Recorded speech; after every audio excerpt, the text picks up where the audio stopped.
पापजन्य श्रीवाणीं गणेशाक्षरशोभिनीं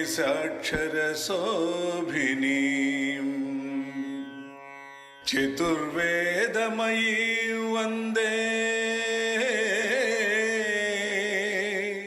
वेद विज्ञान वेदिका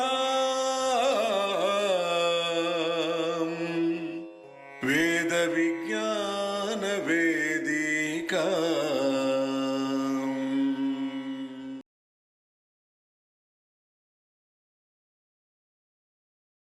వేద విజ్ఞాన వేదిక చివరి ఆదివారం నాడు నిర్వహిస్తున్నటువంటి తరతరాల తెలుగు కవిత ధారావాహిక ఉపన్యాస కార్యక్రమం 171వ సభకు అందరికీ స్వాగతం, శుభస్వాగతం. ఈరోజు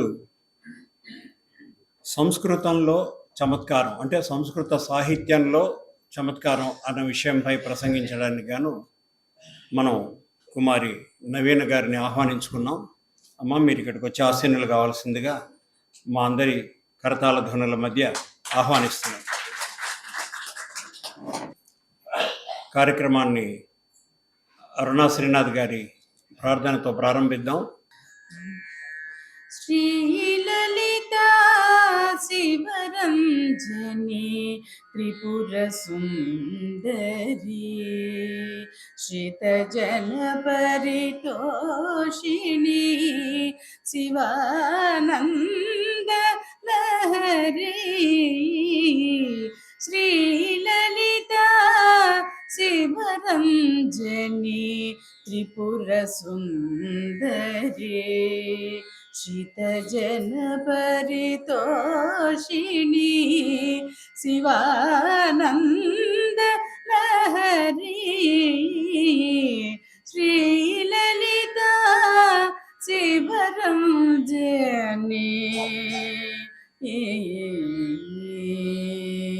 శ్రీమదష్టదళ పద్మాంతర సువాసిని సప్తమావరణాంతర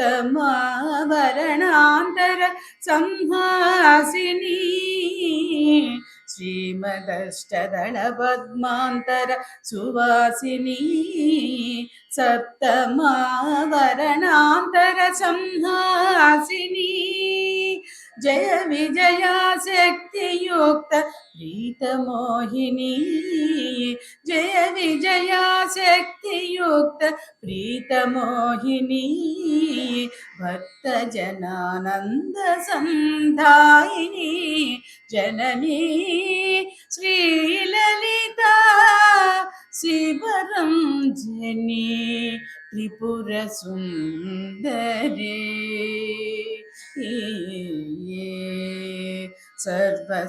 సర్వసంక్షోభిని మహాచక్రవాసిని సర్వాకర్షిణి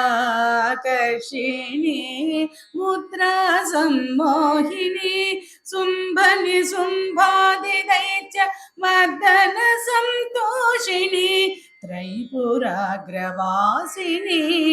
సర్వలోక పావని శ్రీలలితా శివరంజని త్రిపుర సుందరి బుద్ధిజా శ్యామలా మంత్రిణీ తే ప్రియా గేయ చక్రారూఢ దేవతే పురస్రజ బుద్ధిజా శ్యామలా మంత్రిణీ తే ప్రియా గేయ చక్రారూఢ దేవతే పురస్రజ గరుడనాదాత్మకే అంగారకా ప్రియా గిరిచక్రమారూఢ్య దేవతే పురస్రజ శ్రీలలితా శివరంజని త్రిపుర సుందరి శ్రితజన పరితోషిణి శివానంద లహరి శ్రీలలితా శివరంజని త్రిపుర సుందరి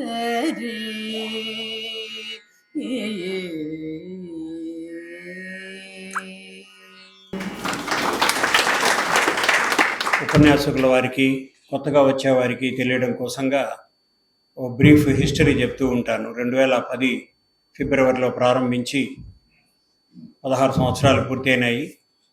గత మాసం గోదావరి హాల్లో చాలా వైభవంగా 16వ వార్షికోత్సవం కూడా జరుపుకున్నాం. చక్కటి సాంస్కృతిక కార్యక్రమాలు కూడా నిర్వహించుకున్నాం.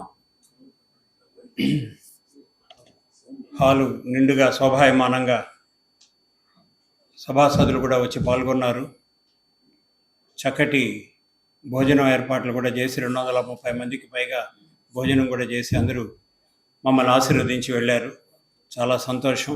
ఈరోజు ఉపన్యాసం చేయనున్న వారు స్థానికులు, మనకు అందరికీ సుపరిచితులు, మనలో ఒకరు, వేద విజ్ఞాన వేదిక కుటుంబీకులు కనుక ప్రత్యేకంగా వారికి మన గురించి తెలియజేసుకునే అవసరం లేదు. నవీన గారి గురించి వివరాలు జేకే రెడ్డి గారు ఎటు చెప్తారు. నవీన గారి తాతగారు బివివిఎస్ మణి గారు నన్ను ఎంతో పుత్రవాత్సల్యంతో చూసుకునేవారు. 1994 నుంచి 99లో వారు కాలం చేసిన దాకా వారితోటి చాలా సన్నిహిత బాంధవ్యం ఉండేది నాకు. రాము గారు, వాళ్ళ అన్న కిషోర్ గారు, అందరితో కూడా. ఈరోజు నవీన్ గారితో పాటు మరి రాము గారు కూడా మెటర్నల్ అంకిల్ ఆయన ఇచ్చేస్తున్నారు. చాలామందికి వీరి తల్లిగారి గురించి కూడా తెలిసే ఉంటుంది. లక్ష్మీమణి గారు ప్రఖ్యాత నర్తకీమణి, కూచిపూడి నర్తకీమణి.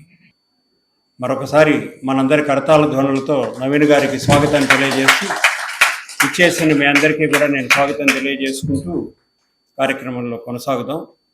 జేకే రెడ్డి గారు వీరి గురించిన పరిచయ వివరాలు మనకు తెలియజేస్తారు. తర్వాత వారిని సత్కరించుకొని మనం సంస్కృతంలో చమత్కారం అనేది ఏమిటో విని ఆస్వాదించి ఆనందిద్దాం. నమస్కారం. తెలుగు తల్లికి నమస్సుమాంజలు.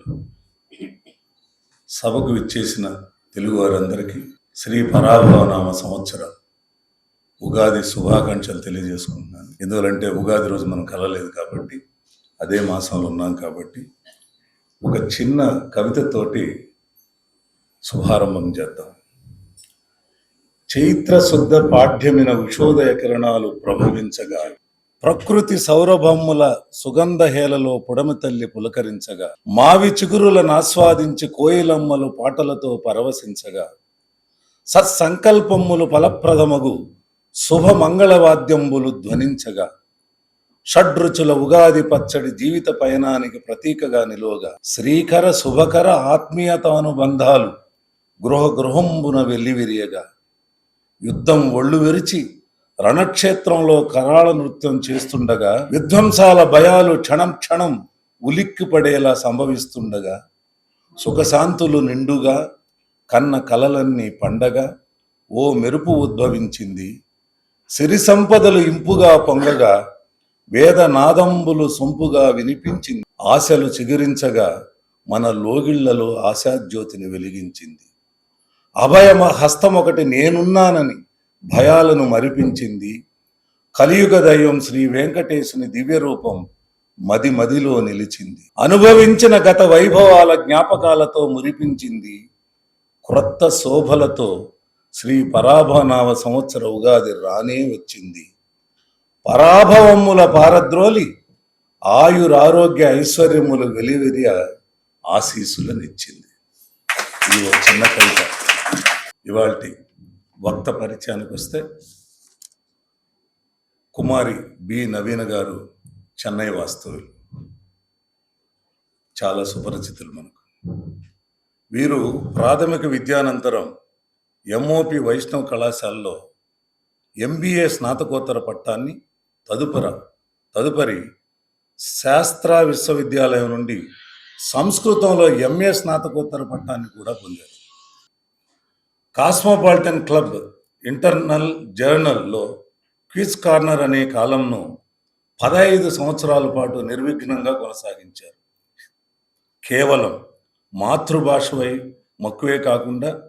తమిళ, ఆంగ్ల, హిందీ, సంస్కృత భాషల్లో కూడా మంచి ప్రావీణ్యం సంపాదించారు. కళాశాలలో చదువుకునే రోజుల్లోనే మద్రాసు విశ్వవిద్యాలయం తరపున జాతీయ స్థాయి యూనివర్సిటీ మీట్లో క్విజ్ కోసం ప్రతినిధిగా ఎన్నికయ్యారు.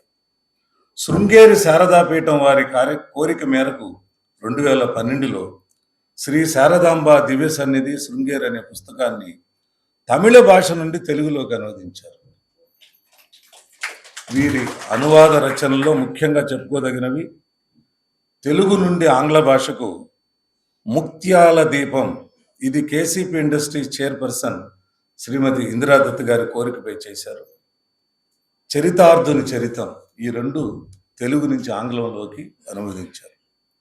ఆంగ్ల భాష నుంచి తెలుగులోకి కల్కి, కెనిన్ మిస్సాల్ రచన 1984 జార్జ్ ఆర్వెల్ రచనని ఆంగ్లం నుంచి తెలుగులోకి అనువదించారు.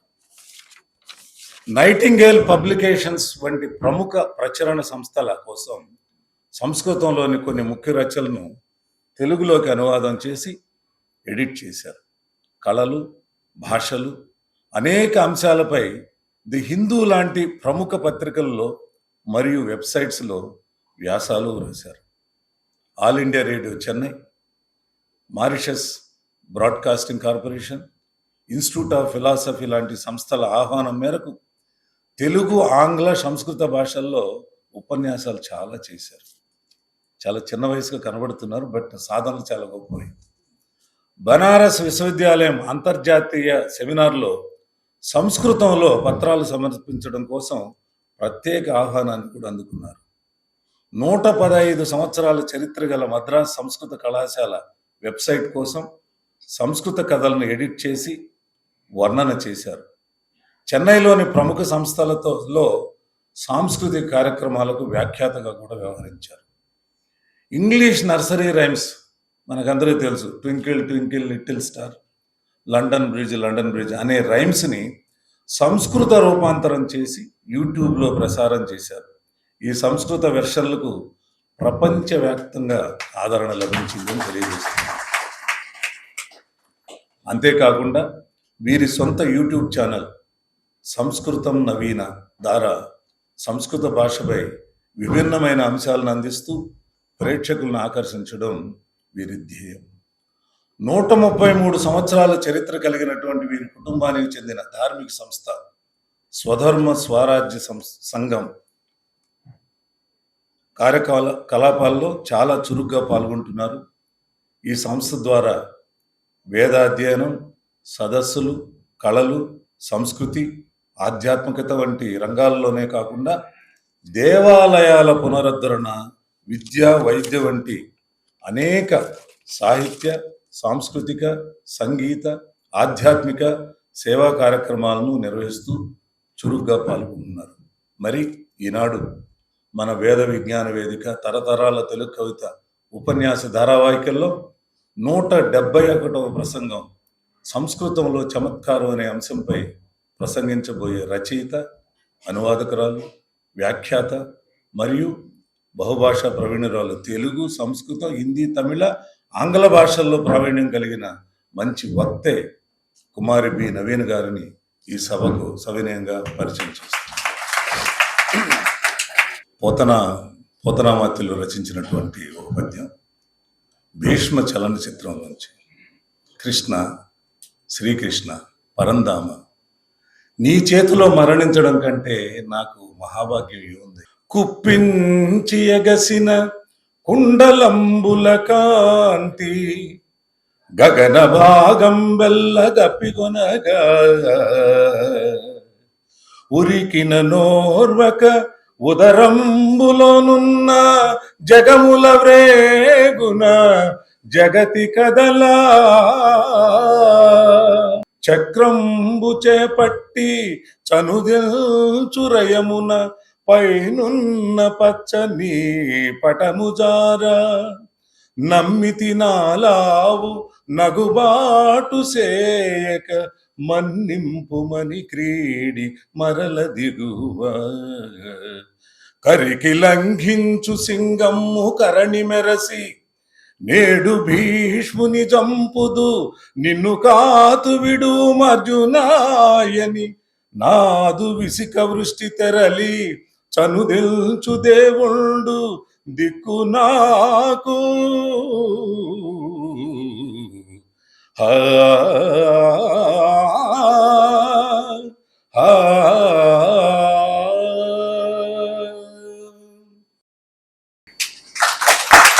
తరువాత తిక్కనాచారులు రచించినటువంటి పద్యం నర్తనసారిలోంచి.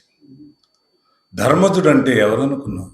యవ్వాని వాకిట ఇభమద పంకంబు రాజభూషణ రజోరాజి నడగు యవ్వాని చారిత్రమెల్లలోకములకు వచ్చయై వినయంబునురపు గరపు యవ్వాని కడకంట నివ్వటిల్లెడు చూడ్కి మానిత సంపదలీనుచుండు యవ్వాని గుణలతలేడు వారాసుల కడపటి కొండపై కలయబ్రాకు అతడు భూరి ప్రతాప మహాప్రదీప దూర విఘటిత గర్వాంధకార వైరి వీర కోటీర మణిఘ్రణి వేష్టితాంఘ్రితలుడు కేవలమర్త్యుడే ధర్మసుతుడు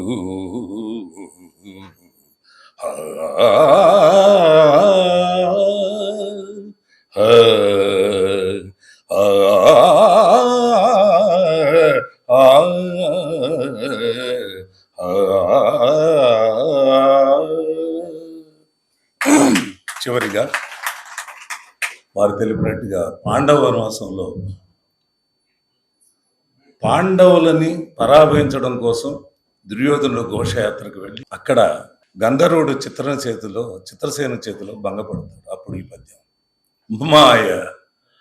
మాయా పరిచ్ఛిన్న జీవన విధాన సుయోధన మాయలతో జనించి మటుమాయలు వృత్తిగా నించు నీవు అహో మాయల నింద సేతువే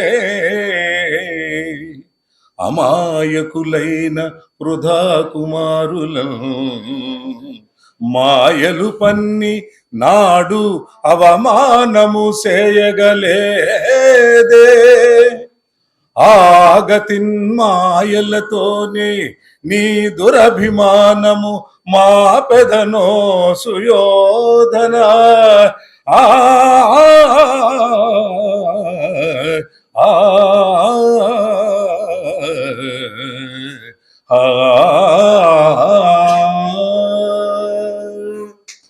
నమస్కారం. ధన్యవాదాలు రెడ్డి గారు. ఈరోజు మరొక విశేషం ఏమిటంటే వేద విజ్ఞాన వేదిక రిజిస్టర్డ్ ట్రస్ట్లో మరొక ట్రస్టీ అయినటువంటి విజయరెడ్డి గారు కూడా ఇచ్చేశారు. విజయరెడ్డి గారు, జేకే రెడ్డి గారు సంయుక్తంగా వక్తను శాలువతోటి జ్ఞాపికను బహుకరించి నూతన వస్త్రాలు బహుకరించి సత్కరిద్దాం.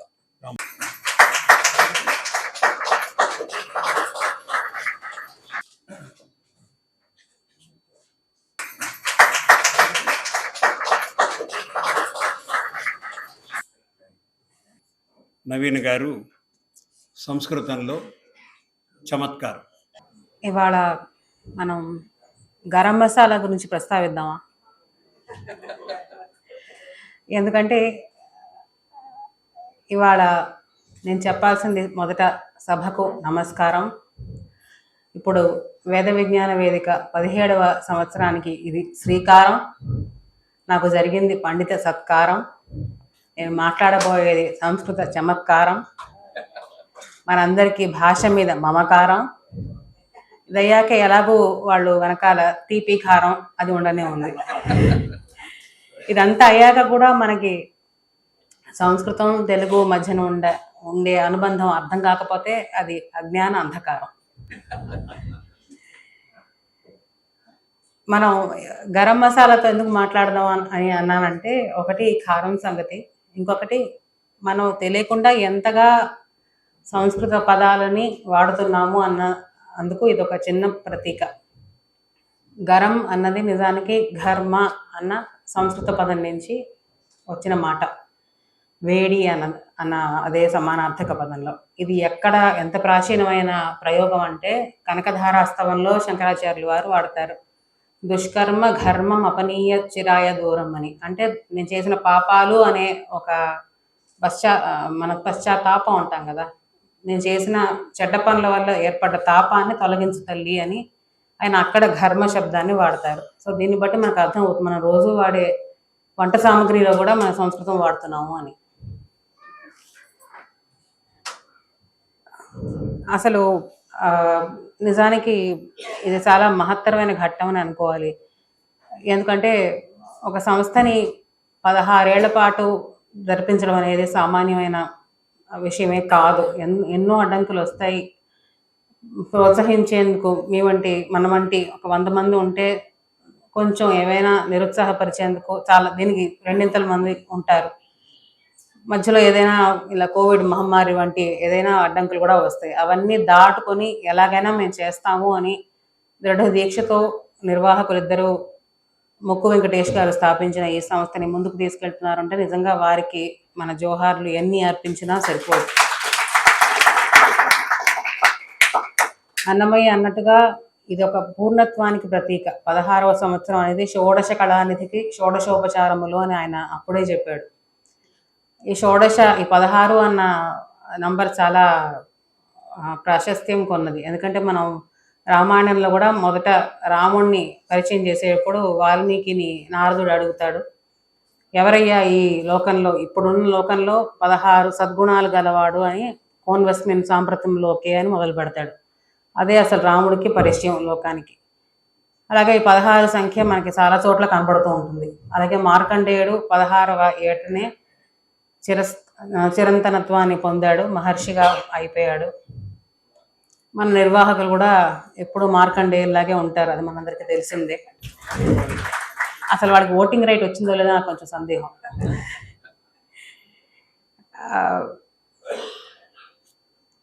ఇంకొక విషయం ఏమిటంటే నాకు ప్రత్యేకించి వ్యక్తిగతంగా ఒక తెలుగు సంస్థ నుంచి ఒక ఆహ్వానం వచ్చింది అంటే అది నాకు చాలా గర్వకారణంగా నాకు అనిపిస్తుంది. ఎందుకంటే నేను తెలుగుని ఇంట్లో మాట్లాడడం తప్పించి లిపిని నేను ఎక్కడా నేర్చుకోలేదు, నేను ఎక్కడా క్రమబద్ధంగా నేర్చుకోలేదు. నేను ఏ పాఠశాలకి వెళ్ళలేకపోయాను. అక్కడ నేను చదివిన పాఠశాలలో అసలు తెలుగు అనేది లేదు. అందుకని కేవలం ఆ భాష పట్ల ఒక పిచ్చి ఫ్యాషన్ ఏదైనా అనుకోవచ్చు. నేను మామూలుగా ఆంగ్ల పదాలు వాడను ఉపన్యాసంలో, కాకపోతే నా పిచ్చిని వ్యక్తం చేసేందుకు ఫ్యాషన్ అని చెప్పచ్చేమో.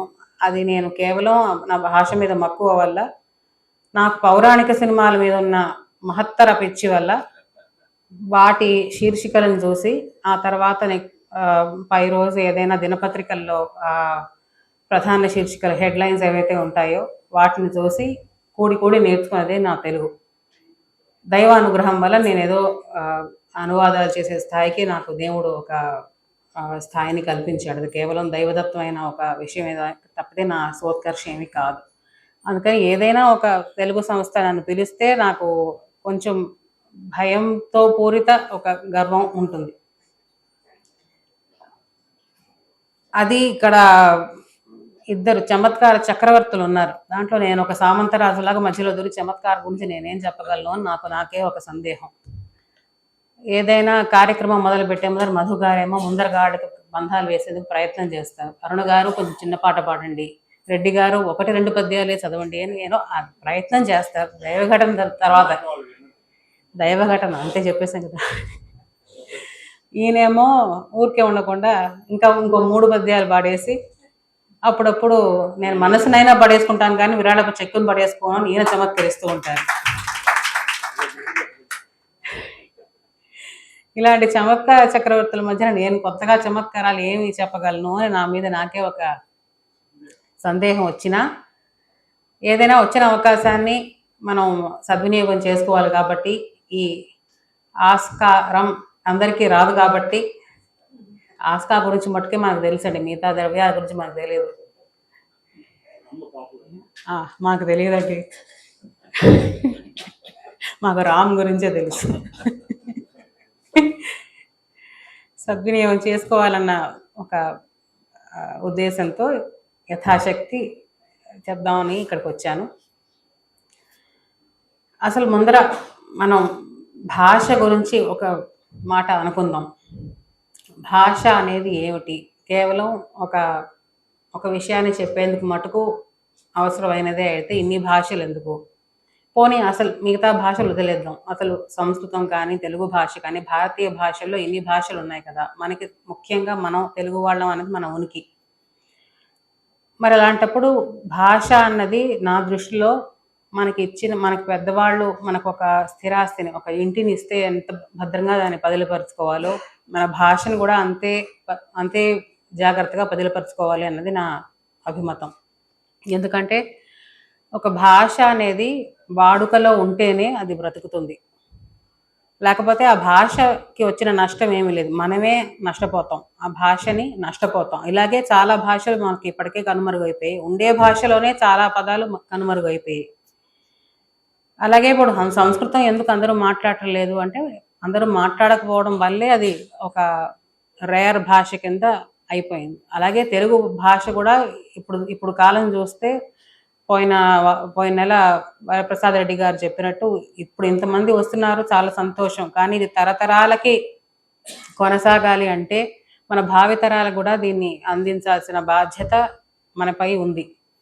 ఇది నేను ఎక్కడ మాట్లాడమన్నా నేను ఇది తప్పకుండా చెప్తూ ఉంటాను. యాదృచ్ఛికంగా రెడ్డి గారు పోయిన నెల ప్రస్తావించడం చాలా సంతోషం అనిపించింది. ఒక ఇంటిని కనుక మనం వాడుతూ ఉంటే, అది అందంగా దానికి అప్పుడప్పుడు అలంకరణ చేస్తూ ఉంటే అది బాగుంటుంది, ఆకర్షణీయంగా ఉంటుంది, మనం ఉండేందుకు అది అణువుగా ఉంటుంది. అది వాడకుండా దాన్ని మూసిపెట్టేసి ఉంటే అది శిథిలం అయిపోయి ఆఖరికి అది జీర్ణావస్థను చేరుకుంటుంది. అలాగే మన భాష కూడా మనం ఎప్పుడు చూసినా మిగతా భాషల మక్కువతో వాటినే మన మాట్లాడే ప్రతి వాక్యంలోనూ చేసుకుంటూ ఉంటే మన భాషను కోల్పోతున్నాం. ఇప్పటికే చాలా కోల్పోయాం. ముఖ్యంగా ఇది తెలుగు వాళ్ళకే ఉన్న ఒక తెగులు అనాలి. మనం మమ్మీ డాడీ అన్నది ఫస్ట్ మనమే కనిపెట్టినట్టు ఈజిప్షియన్ వాడు కూడా కనిపెట్టి ఉండడు. రైస్ వడ్డించండి. మీ నాన్నగారు ఏం చేస్తున్నారంటే, మా డాడీ స్కూల్లో తెలుగు మాస్టర్గా పనిచేస్తున్నారు. ఇంతకంటే అఘోరమైన పరిస్థితి ఇంకేం చెప్పలేం. మనం ఇన్ని అనుకుంటున్నాం. ఇప్పుడు కొత్తగా వచ్చిన కొన్ని పదాలకి మనం ఇప్పుడు వెతుక్కుంటున్నాం, కొన్ని సమానార్థకమైన పదాలు. ఆర్టిఫిషియల్ ఇంటెలిజెన్స్ అంటే మనం కృత్రిమ మేధస్సు అని ఇప్పుడు కనిపెట్టాం. కానీ ఇప్పటికే చాలా పదాలకి మనం తెలుగులో సమానార్థకమైన పదాలు మనం కనిపెట్టలేదు, మనం ఉన్న పదాలను వాడట్లేదు. నేను ఎప్పుడు కూడా కళాశాలలకు వెళ్ళినప్పుడు పవన్ కళ్యాణ్ చెప్పిన ఒక సంభాషణని నేను ఉదాహరణకి చెప్తూ ఉంటాను. అత్తారింటికి దారిదిలో అతను చెప్తారు కదా, వీలైతే వాడండి, లేకపోతే సృష్టించండి, కానీ ఉన్నాయనైనా కనీసం గుర్తించండి. ఇది నేను కొంచెం మార్చి ఇలా చెప్తాను. కానీ కుదిరితే మనం సృష్టిద్దాం కొత్త మాటలు. చాలా చాలా ఇప్పుడు మనకి బ్యాంక్ అన్న మాటకి మనకు సమానార్థకమైన పదం లేదు. అట్లీస్ట్ తమిళం వాళ్ళు వంగి అని అంటారు. ఇప్పుడు ఫిక్స్డ్ డిపాజిట్కి మనం ఏమైనా ఉందా, స్థిర నిక్షేపం అనొచ్చు. ఇవన్నీ ఎందుకు అంటున్నానంటే, ఇప్పుడు బస్ స్టాండ్, ట్రాఫిక్, వీటన్నిటికీ కనీసం పదాలని మనం తెలుసుకుని ఉండాలి, సృష్టించి ఉండాలి. మనం వాడుతున్నామా లేదా అనేది రెండో ప్రశ్న. ఇప్పుడు నేను చలనచిత్ర ప్రదర్శనశాలకు వెళ్ళి వచ్చానని చెప్పక్కర్లేదు, సినిమా థియేటర్కి వెళ్ళొచ్చానని చెప్పచ్చు. కానీ సినిమా అన్నది ఫ్రెంచ్ పదం, కనీసం అది తెలిసి ఉండాలి. అది ముఖ్యంగా అనువాదాలు చేసేటప్పుడు మాకు ఇలాంటి సమస్యలు మేము చాలా చూస్తూ ఉంటాం. దానికి సమానార్థకమైన తెలుగు పదం లేదే అని అప్పుడప్పుడు మేమే సృష్టించే ఇన్స్టెన్సెస్ కూడా ఉన్నాయి.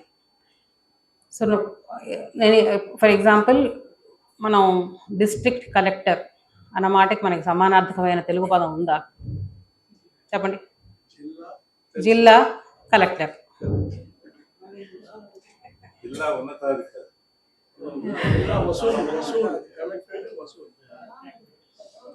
వసూలు చేసేవాడు అనాలా?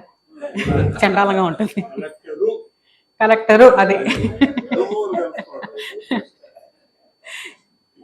ఇది పరమానంద శిష్యులో చెప్పినట్టు ఉంది, దొంగడు అన్న.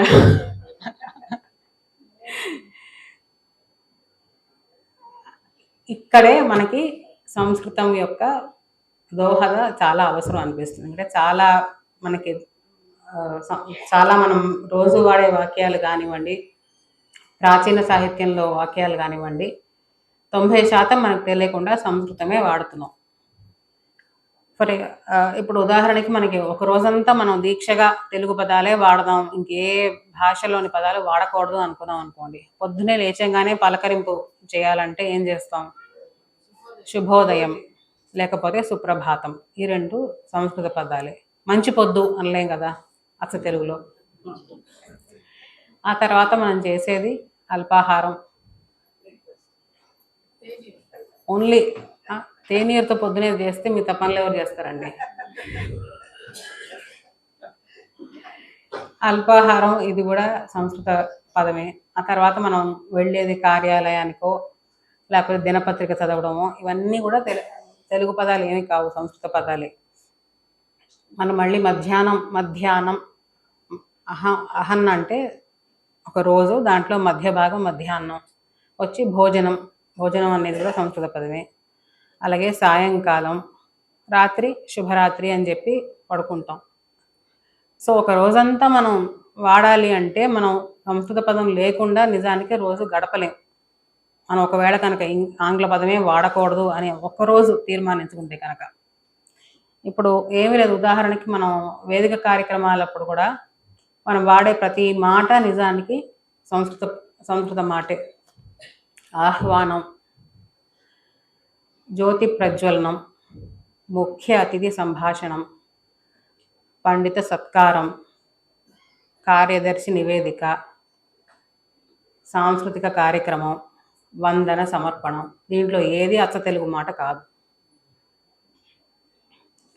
దీన్ని బట్టి మనం ఎంతగా మనం సంస్కృతాన్ని వాడుతున్నామో మనకే తెలియకుండా అన్నది మనం అర్థం చేసుకోవాలి. ఈ మధ్యన ధురంధర్ అని ఒక సినిమా బ్రహ్మాండంగా ఆడుతుంది అని అంటున్నాం. అది ఏమిటి దాని మూలం అంటే అది సంస్కృతమే. ధురం అంటే ఒక బరువు లేకపోతే బాధ్యత.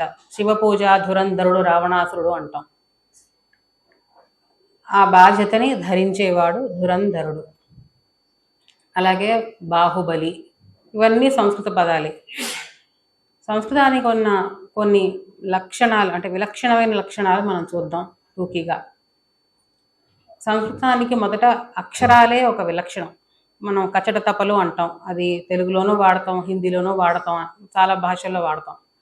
ఈ కా అన్న వర్గానికి 5 అక్షరాలు ఉంటాయి, టా అన్న వర్గానికి ఉంటాయి, చా అన్న వర్గానికి ఉంటాయి, ఇవన్నీ ఉంటాయి. కానీ ఏమిటి దీంట్లో ఉండే ప్రత్యేకత అంటే, మనం ఆంగ్లంలో అయితే ఏ తర్వాత బి తర్వాత సి ఎందుకు వస్తుంది అంటే దానికి ఏమీ కారణం లేదు, అలా నేర్చుకున్నాం, అలా వస్తున్నాయి అంతే.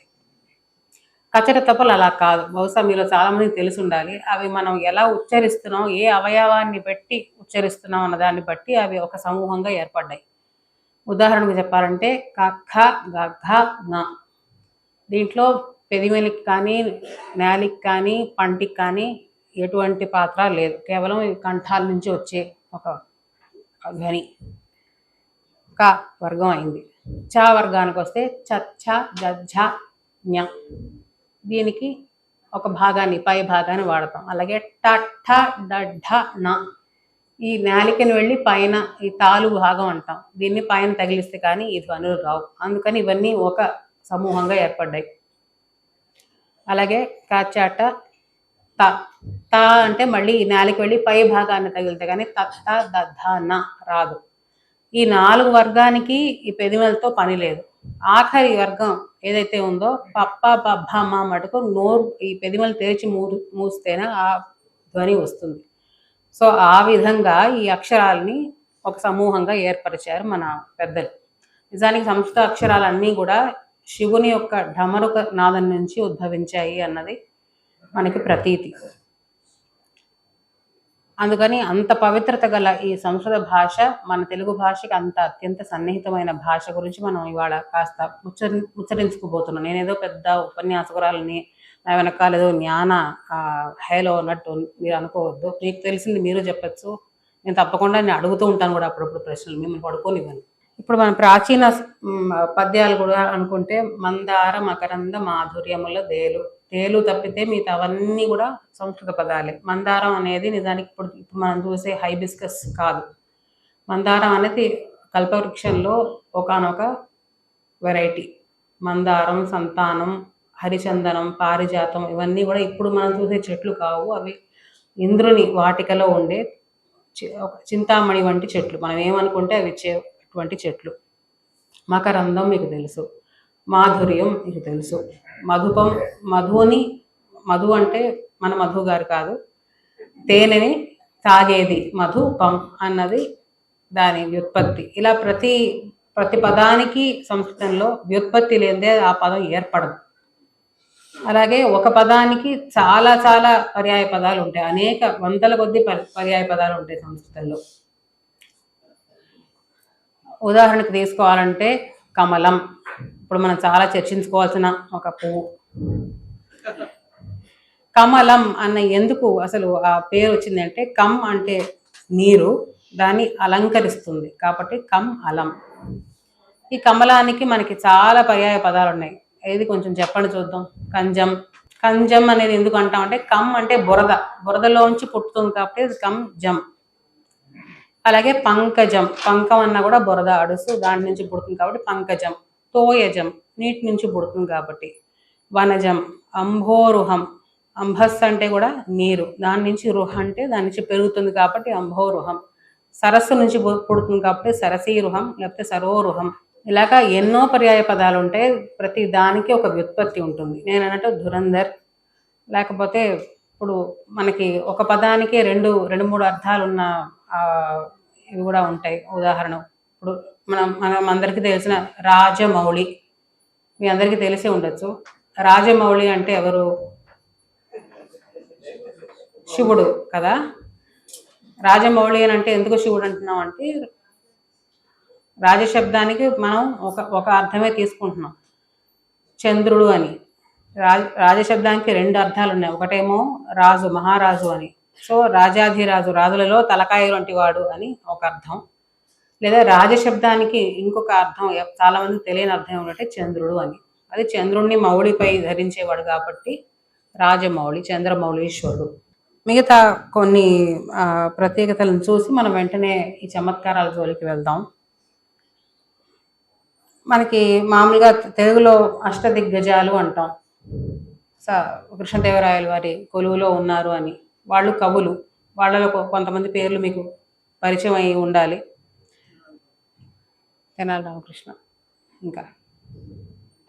కానీ అసలు అష్టదిగ్గజాలు ఎవరో మీకు ఎవరికైనా తెలుసా? అసలు భూమిని భరించే అష్టదిక్కులను భరించే గజాలు ఏమిటంటే ఐరావతం. వాటి పేర్లు బాగుంటాయి వినేందుకు. ఐరావతం, పుండరీకం, వామనం, కుముదం, అంజనం, సుప్రతీకం, సార్వభౌమం, పుష్పదంతం. ఇవి అసలు ఆ 8 పేర్లు. ఇవి మన అష్టదిగ్గజాలు అంటే కవులు మాత్రమే అనుకుంటూ ఉంటాం. ఇలా మనకి తెలియకుండా చాలా సంస్కృత పదాలు మనం వాడుతూ ఉంటాం అన్నదానికి ఇది ఒక చిన్న ఉదాహరణ. అయితే సంస్కృతం అంటే ఏమిటి మనం అనుకునేది? ఎప్పుడు చూసినా శ్లోకాలు, మంత్రాలు, ఇంతేగా సంస్కృతం అనుకుంటాం. ఇప్పటి వాళ్ళకి దేనికి పనికి వస్తుంది అనుకుంటాం. కానీ నిజానికి నేను ఎప్పుడు చెప్పినట్టుగా సంస్కృతం అనేది ఒక పెద్ద సాగరం లాంటిది. మన సాగరానికి దేనికి వేటికి వెళ్తాం అంటే, మత్స్యకారులు ఒక వాళ్ళ జీవనోపాధి కోసం వెళ్తారు చేపలు పట్టుకునేందుకు. మరికొందరు కేవలం కింద అండర్ వాటర్ లైఫ్ అనేది ఎలా ఉందో చూసేందుకు రీసెర్చ్ పరిశోధన కోసం వెళ్తారు. కొంతమంది రత్నాల వేటకు వెళ్తారు, ముత్యాల వేటకు వెళ్తారు. కొంతమంది సాగరం దూరం నుంచి చూసినాక అందం, అలల అందం చూసే చాలు అని కూడా అనుకుంటారు. మనమందరం ఇప్పుడు చేయబోయే పని అదే. సంస్కృతం ఎంత అందంగా ఉంటుంది అని మటుకు ఇప్పుడు ఒక చిన్న స్థాళీపాక న్యాయంగానే మనం చూడబోతున్నాం. ఇది కాకుండా ఎన్నో నిగూఢమైన శాస్త్రాలు, సంస్కృతంలో లేని శాస్త్రం అంటూ నిజానికి ఏమీ లేదు. మనం అనుకుంటాం ఏదో వేదాలు, శాస్త్రాలు మటుకే సంస్కృతం అని అనుకుంటున్నాం. కానీ ఆ శాస్త్రాల్లో ఎన్నో ఇప్పుడు ఆధునిక యుగానికి కూడా ఉపయోగకారి అయిన చాలా శాస్త్రాలు ఉన్నాయి. గణితం, జ్యోతిషం, ఖగోళ శాస్త్రం, శిల్పశాస్త్రం, ఆగమ శాస్త్రం, ఇలా ఎన్నో, ధనుర్వేదం, ఆయుర్వేదం, గాంధర్వ వేదం, ఇలా నాట్య వేదం, ఇలా ఎన్నో ఎన్నో ఎన్నో విషయాలు. దాంట్లో లేని వేదం అంటూ, దాంట్లో లేని శాస్త్రం అంటూ లేదు. ఇప్పుడు మనం వేద విజ్ఞాన వేదిక అనుకుంటున్నాం. విజ్ఞానం అంటే ఏదో ఐరోపా దేశానికి సంబంధించిన వాళ్ళు, లేకపోతే బ్రిటిష్ వాళ్ళు మనకి వదిలిపెట్టిన సంపద అనుకుంటున్నాము. కానీ నిజానికి మన ఋషుల విజ్ఞానం చూస్తే మనకి ఎన్ని వేల ఏళ్ల ముందర వాళ్ళు సాధించిన ఘనతలను చూస్తే మనం నిజంగా దిగ్భ్రాంతికి లోనవుతాం. అప్పుడు 100-2000 ఏళ్ల ముందర ఈ ముక్కుని సరి చేసే ఒక శస్త్రచికిత్స సుశ్రుతుడు చేశాడు. ఏదైతే మన తర్వాత కాలంలో నటి శ్రీదేవి గారు చేయించుకున్నారు రైనోప్లాస్టీ అన్నది, అది అప్పుడే చేశారు. అలాగే ఒక బ్యాటరీ సెల్ని ఎలా తయారు చేయాలి అన్న విధానం కూడా మన పుస్తకాల్లో ఉన్నాయి. సో ఇలా ఎన్నో విషయాలు మనం వదిలేసుకొని ఎవరో కనిపెడితే దాన్ని తెచ్చి నెత్తి మీద పెట్టుకుని చూసుకుంటున్నాం. ఇది ఎందుకు అంటే మనకి మన పెరట్లో ఉండే లంకె బిందెలు అంటాం కదా, అవి చూసుకోం, మనం పక్కింటి వాడి దగ్గరికి వెళ్ళి అడుక్కుంటాం. ఇది ఎందుకంటే మనలో ఉండే ఒక హ్యూమన్ సైకాలజీ అలా ఉండిపోయింది. మనది మనం ఫస్ట్ తెలుసుకొని ఏముంది అని తెలుసుకొని దాన్ని గౌరవించడం అనేది తెలుసుకోవాలి. తెలుగు అయినా సరే, సంస్కృతం అయినా సరే. సంస్కృతంలో ఒక చిన్న మాట చెప్పి నేను చమత్కారాల జోలికి వెళ్తాను. సంస్కృతంలో వేదాలకి ఒక స్థానం ఉంది. అవేమిటంటే ప్రభువులాగా మన ఆదేశిస్తాయి. సత్యం వద ధర్మం చర అంటే నువ్వు సత్యాన్ని మాట్లాడు, ధర్మమే ఆచరించు అని అవి ఒక ప్రభువులాగా, ఒక గురువులాగా మనని ఆదేశిస్తాయి. అవి ఇంకేమీ అపవాదాలు కానీ, లేకపోతే నువ్వు ఇలా చేయకపోతే ఇలా అవుతుంది అలాగ ఏమీ చెప్పవు. అవి నువ్వు చేయాల్సిందే అంతే. శాస్తి ఇది శాస్త్రం. శాస్త్రం అని ఎందుకు పేరు వచ్చిందంటే శాసిస్తుంది, శివగామి దేవిలాగా. అది వేదాలకు ఉండే ప్రామాణ్యం. నెక్స్ట్ ఇన్ లైన్ అని చెప్పాలంటే ఇతిహాస పురాణాలు.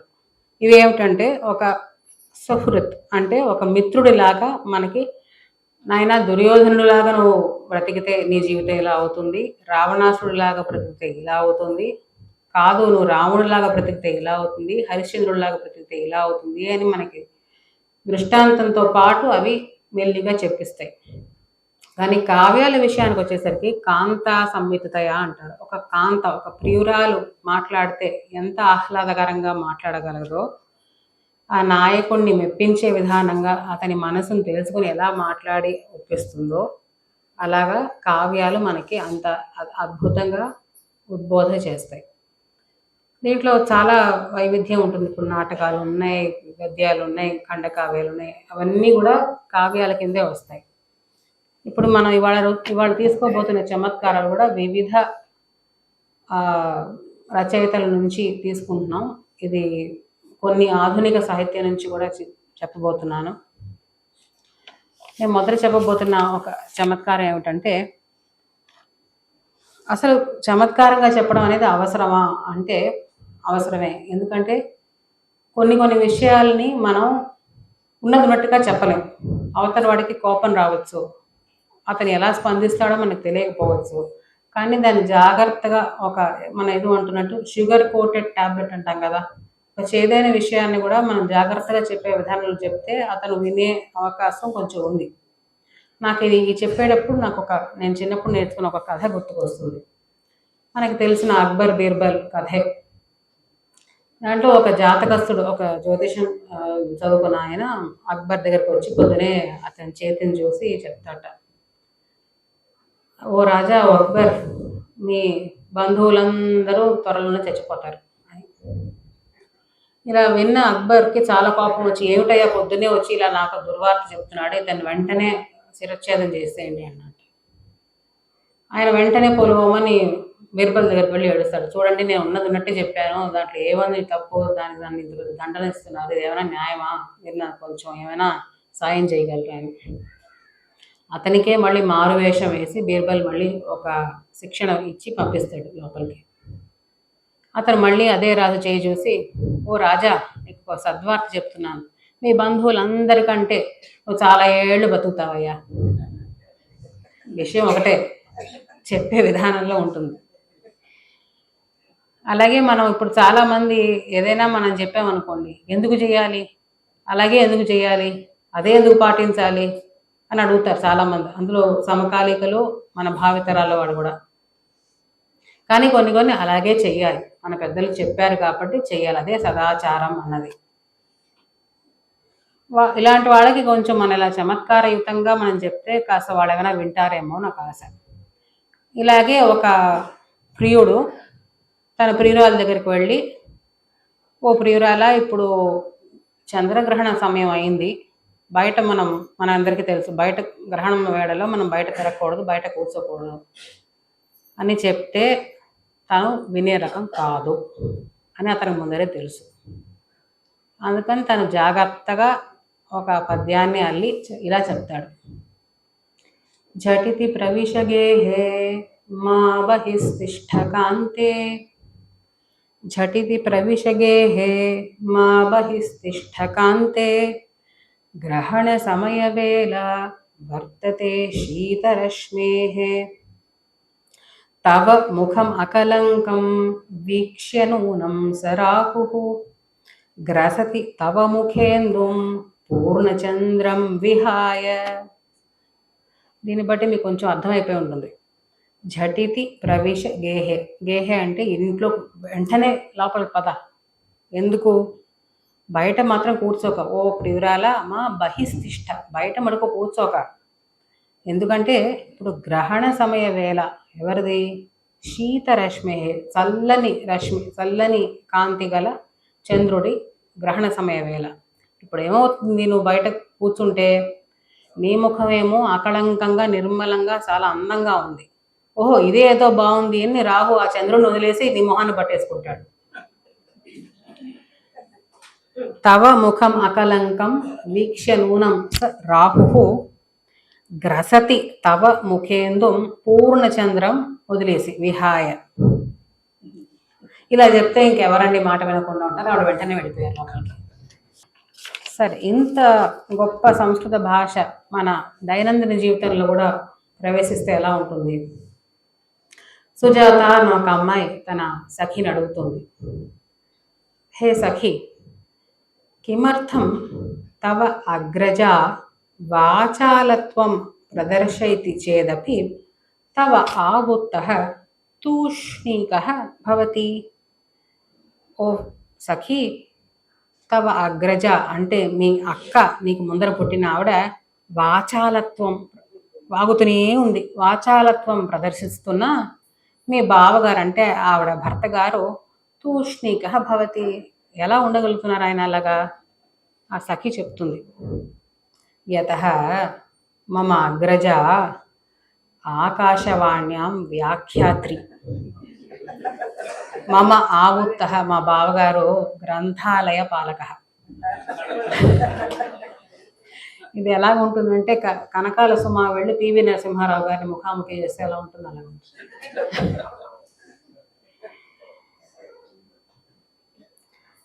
ఇంకొక చమత్కారం చూద్దాం, ఆధునిక చమత్కారం. ఇవన్నీ ఇప్పటి వాళ్ళు రాసినవండి, ఇది చాలా గమనార్హమైన విషయం. ఇప్పుడు కూడా చాలా సంస్కృతంలో మీమ్స్ ఇలాంటివి చాలా వస్తూ ఉంటాయి. ఇలాగే ఒకడు మహాభక్తుడు భగవతః పురతః స్థిత్వా, భగవంతుడి ముందరే నుంచుని ఏవం ప్రార్థితవాన్, ఇలా ప్రార్థించాడు. ఏమని? మమ ధనస్యూతే, నా సంచిలో సదా భూరి ధనం భవేత్, ఎప్పుడు కూడా చాలా ధనం నా సంచిలో గలగల్లాడుతూ ఉండాలి. మాం పరితః తరుణ్య భవేయు, నన్ను చుట్టూ ఎప్పుడు తరుణులు ఉండాలి అని వాడు ప్రార్థించాడు. దయాళు భగవాన్ తస్య అభీష్టం సమపూరయత్, దయాళు అయిన భగవంతుడు వాడి కోరుకున్న అభీష్టాన్ని అలాగే తీర్చాడు. సహ భక్తః కస్యచిత్ బస్యానస్య నిర్వాహకః అభవత్, వాడు ఏదో ఒక బస్సుకి కండక్టర్ అయిపోయాడు. చుట్టూ వాళ్ళకి తరుణులు, చేతి నిండా ధన సంచి. ఇది ఎలాగుందంటే మీకు గుర్తుండొచ్చు, ఛత్రపతి సినిమాలో వేణుమాధవ్ గలగల్లాడుతూ ఉంటుంది వాడు సంచి, కొరడా దెబ్బలు తింటూ ఉంటాడు.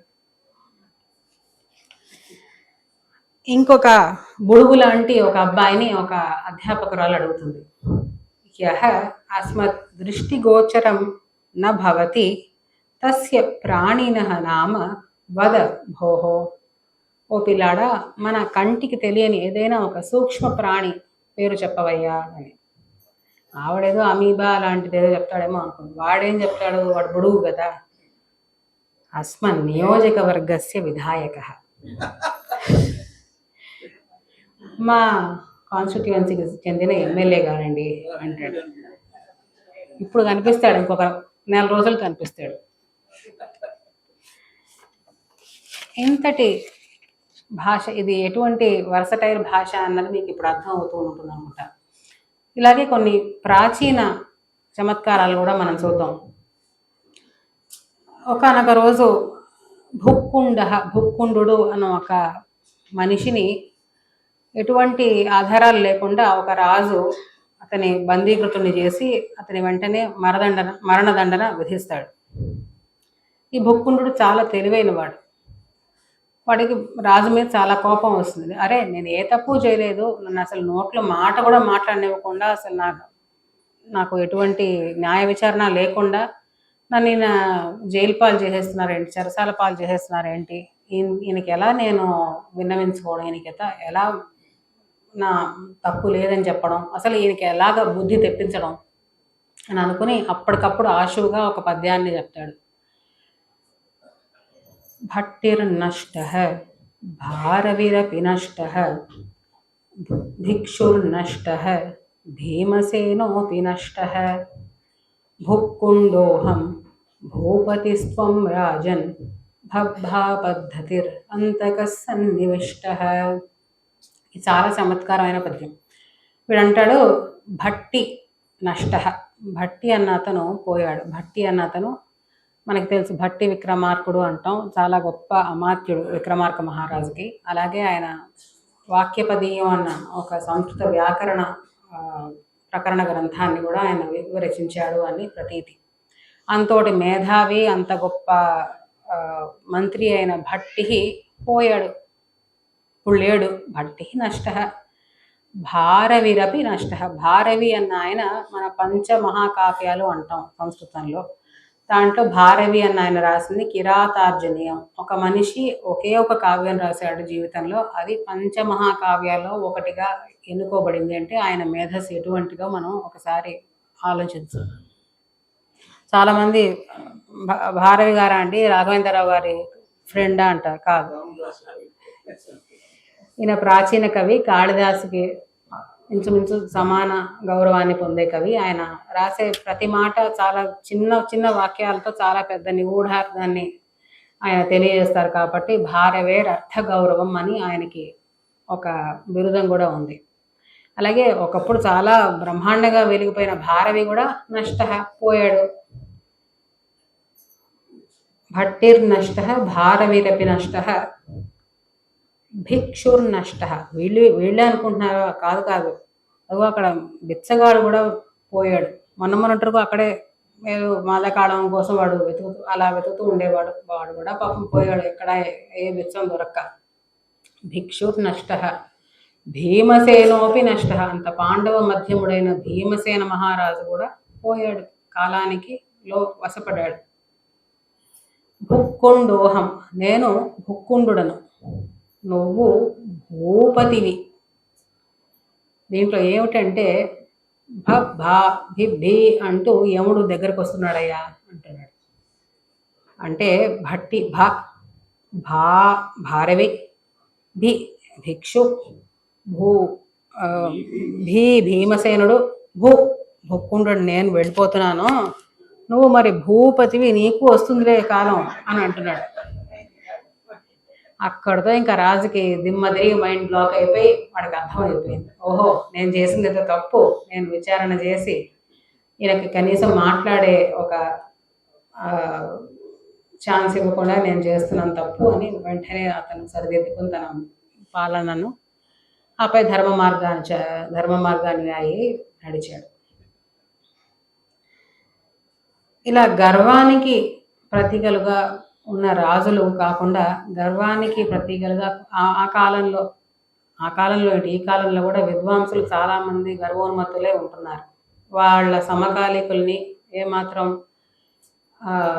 వారు గౌరవపరచకుండా, కనీసం గౌరవం మాట వదలండి, ఇప్పుడు సమయం దొరికితే కించపరుస్తూ ఉంటారు. ఇలాంటి వాళ్ళు ఇప్పుడే కాదండి, 2000 సంవత్సరాల క్రితం కూడా ఉన్నారు. కాళిదాస మహాకవి ఆ సమయంలో కూడా ఉన్నారు. కాళిదాసు కవి కుల గురువు అంటే యావత్ కవికులానికి ఏ భాషలో తీసుకోండి దానికి గురు తుల్యుడుగా భావించబడ్డవారు. ఆయన గురించి విన్న ఒకనొక కవి ఆయన ఉండే దేశానికి వచ్చాడు. కాళిదాసే కదా, ఏదో వీళ్ళు ఊరికి ఏమీ లేకుండా హైప్ చేసేస్తున్నారు, నేను అసలు వచ్చాను అంటేనే ఆయన ఊరు వదిలి వెళ్ళిపోతాడు, చూసుకోండి ఖబర్దార్ అంటూ ఒక సవాల్ విసురుతాడు. రేపటికల్లా కాళిదాసు నేను ఓడిస్తాను అని ఆయన సవాల్ చేస్తాడు. సరే, ఇవి కాళిదాసు వింటాడు, ఆయన ఏం చేయాలో ఆయన చేస్తాడు. ఈ కవి ఎవరైతే ఉన్నాడో, ఈ గర్వోన్మత్తుడైన కవి కాళిదాసు ఉండే ఇంటికి వెళ్తాడు. అక్కడ ఒక చాకలి వాడు తెరుస్తాడు, గొళ్ళాన్ని తెరిచి ఏం కావాలండి అయ్యా అని అడుగుతాడు. ఏం కాళిదాసు ఉన్నాడా అని అడుగుతాడు. ఆయన అంటూ వీడు వెంటనే ఆశుగా సంస్కృతంలో ఒక పద్యాన్ని అల్లి చెప్పేస్తాడు. కాళిదాసు ఆచూకి అది ఎలా చెప్తాడంటే, నఖలి నఖలి నలీలయ నమయన్ నమయన్ అయం హయం నిరగా దురగారి బ్రహ్మస పురకారుత్మత గోపురాద్బహి. వీడికి అసలు దిగ్భ్రాంతి అనేది చాలా చిన్న మాట అనుకోవాలి. ఏమిటి, ఒక చాకలి వాడు చూస్తే చాకలి మూట మోసుకుని ఉన్నాడు, కాళిదాసు ఎక్కడికి వెళ్ళాడు అన్నదానికి ఇంత క్లిష్టమైన పద్యాన్ని చెప్పి మనని ఇలా చేసేసాడేంటి అని వీడు చాలా చిన్నమొహం, అప్పటికే చిన్నమొహం అయిపోయింది వాడికి. సరే, ఈ శ్లోకం యొక్క సారాంశం ఏంటంటే, నఖం అంటే మనకు తెలుసు గోల్డ్, దాంట్లో లీనం అయిపోయిన, ఖలీనం అంటే పగ్గాలు, మనం మామూలుగా ఈ గుర్రాలని నియంత్రించేందుకు వాడే పగ్గాలు ఉంటాయి కదా, దాంట్లో ఆయన ఈ పగ్గాల్ని చేపట్టి చాలా లీలయ, చాలా తేలిగ్గా నమయన్ ఉన్నమయన్ అయం హయం, అతను అయం కాళిదాసుడు, హయం అంటే హార్స్ అంటే అశ్వం, దాన్ని నియంత్రించేందుకు దాని మెడని వంచుతూ మళ్ళీ లేపుతూ నమయన్ ఉన్నమయన్ అయం హయం, దానికి ఈ పగ్గాల్ని వాడుతూ గబగబా వెళ్ళిపోయాడు. నిరగాత్ బయటికి వెళ్ళిపోయాడు. ఉరగారి రంహస, ఉరగం అంటే పాము, ఉరగానికి శత్రువు ఎవరంటే గరుత్మంతుడు అతివేగవంతుడు అని మనకు తెలుసు. రంహస్ అంటే స్పీడ్, వేగం, గరుత్మంతుడితో సమానమైన వేగంతో ఈయన వెంటనే బయటికి వెళ్ళిపోయాడు ఇలా అశ్వం మీద. ఎక్కడికి వెళ్ళిపోయాడు అంటే పురగారుత్మత గోపురాత్ బహిహి, ఈ పురానికి శివార్లలో గరుత్మంతుడి ప్రతీక ఉన్న ఒక స్తంభం ఉంది, దాన్ని దాటుకుంటూ, బహుశా అప్పటి టోల్ గేట్ అయి ఉండొచ్చు అది, దాన్ని దాటుకుంటూ ఇప్పుడే వెళ్ళిపోయాడు అని చెప్పాడు సమాధానంగా. ఈ కవికి ఇంకా అసలు నోట్లో మాట రాలేదు. ఈ కాళిదాసు ఇంట్లో ఉండే చాకలే ఇలా మాట్లాడితే ఇంకా కాళిదాసు ఏం మాట్లాడతాడు? ఎందుకైనా వచ్చి వీడు ఎవడో కనుక్కుందామని, బాబు అయ్యా నువ్వు చూస్తే మహాకవిలాగా ఉన్నావు, నువ్వు ఎవరు బాబు నువ్వు అంటున్నాడు. నేను చాకలి వాడినండి, నేను రోజు కొలను దగ్గర కాళిదాసు గారి శిష్యులందరూ ఏదో మాట్లాడుకుంటూ ఉంటారు, వాళ్ళ మాటలు 4 విని నేనేదో కాస్త కవిత్వం తెలిసినట్టు మీతో చెప్పాను, కానీ నేనేమో నేర్చుకోలేదు, నేను నిరక్షరాస్యులండి. అమ్మ బాబోయ్, ఈ రాజ్యాయం వైపు మళ్ళీ తల కూడా వీటికి పడుకోకూడదని వెళ్ళిపోతాడు. ఇది ఎందుకంటే మనం ఎప్పుడూ కూడా ఎంత ఉన్నా ఏమున్నా ఒదిగి ఉండాలి అన్నదానికి ఇది ఒక ప్రతీక. సాక్షాత్తు హనుమంతుడు కూడా, నేను హనుమంతుణ్ణి, నేను ఆంజనేయుణ్ణి, నేను వాయుతనయుణ్ణి అని ఎప్పుడు చెప్పుకోవాలి. సీతమ్మ వారి దగ్గరికి వెళ్ళి దాసోహం కోసలేంద్రస్య అంటాడు, నేను రాముడి దాసుణ్ణమ్మ, దాసుణ్ణి అని చెప్పుకుంటాడు. కానీ నేను అంతోటి వాడిని ఇంతోటి వాడిని, నేను సముద్రాన్ని దాటొచ్చాను, ఎవడు తెలియని పని నేను చేసుకొచ్చాను అలా ఎప్పుడు చెప్పలేదు. అలాగే మన ప్రాచీన కవులు కూడా ఎక్కడ వాళ్ళ పేరుని ముద్రగా వాడలేదు. ఇది కాళిదాసు అన్న నేను రాశాను అని ఎక్కడ రాయలేదు, ఇది భారవి అని నేను రాశాను అని వాళ్ళు ఎక్కడ రాయలేదు.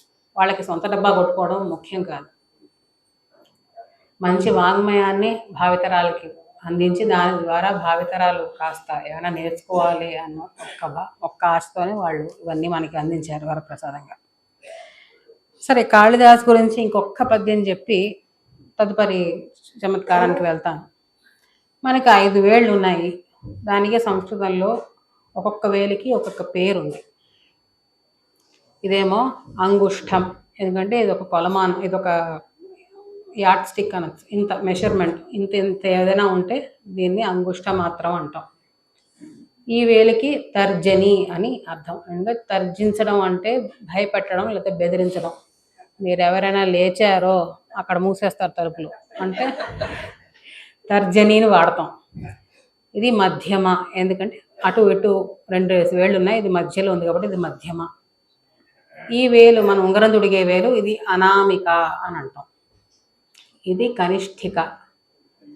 కనిష్ఠిక ఎందుకంటామంటే కనీయస్ అంటే చాలా బలహీనమైనది, లేకపోతే చాలా చిన్నది, అందుకని ఇది కనిష్ఠిక. ఈ వేళ్లను పెట్టుకుని ఒక కవి చమత్కారాన్ని అందించాడు. పురా కవీనాం గణనా ప్రసంగే కనిష్ఠిక అధిష్ఠిత కాళిదాస అద్యాపి తత్తుల్య కవేరభావాత్ అనామిక సార్థవతి బభూవ.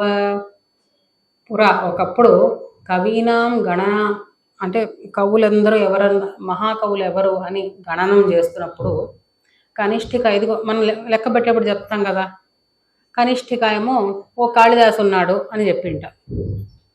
వెంటనే తత్తుల్య, అతనికి తుల్యమైన కవి ఎవడున్నాడురా అని ఆలోచిస్తూ ఎవడు లేడు, ఎవరి పేరు చెప్పలేను, ఆయనకి సమానమే ఆయనే, ఇంకెవరు లేరు కాబట్టి ఇది అనామికగా మిగిలిపోయింది, దీని నామం సార్థకం చేసుకుంది అని చెప్తున్నాడు.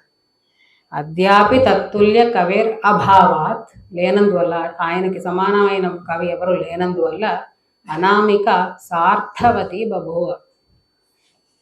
ఇది కాళిదాస్కి అర్వాచీనులైన అంటే వారి కాలానికి తర్వాత వచ్చిన కవులు ఆయన్ని ప్రశంసించే తీరు. సరే, ఇంత పెద్ద పెద్ద పద్యాలే చమత్కారం అవుతాయా సంస్కృతంలో అంటే కాదు. కేవలం 6 పదాలతో కూడా చమత్కారాన్ని అల్లచ్చు అన్నదానికి నేను చెప్పబోయే ఒక హాస్య కణిక ఒక ఉదాహరణ. ఒక ఆమె 2 గర్ధపాలను అంటే 2 గాడిదలను తోలుకుంటూ వెళ్తుంటే సంధ్యా సమయం ఇంటికి వెళ్ళిపోతుందిట.